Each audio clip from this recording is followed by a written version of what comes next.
Я вот отрабатываю книгу Рэя Далио «Принципы» на русском языке. В английском варианте я ее уже прочитал один раз. Сейчас идет глубокая отработка. Вот я сегодня на 273 странице.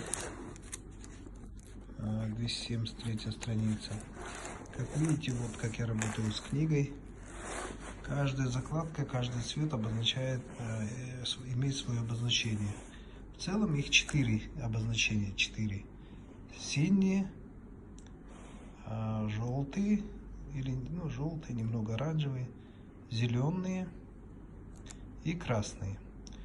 Так вот, после прочтения книги я беру красные закладки и сразу же их внедряю в свою жизнь. Красным я отмечаю то, что нужно немедленно внедрить в свою жизнь.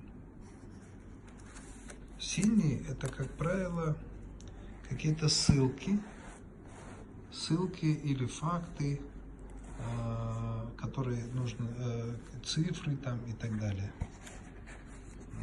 Вот, например, вот ссылка, видите, опросник по типологии Майерс-Бриггс. Желтым я отмечаю правила или законченные мысли.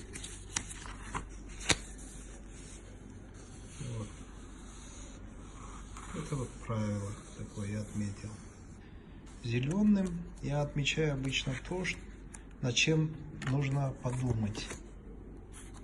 То есть то, над чем нужно подумать, когда будет свободное время, например.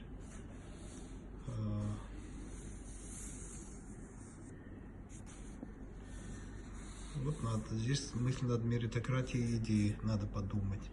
Вот вкратце, чтобы вы видели, как я работаю с книгой. Вот как я работаю с каждой книгой.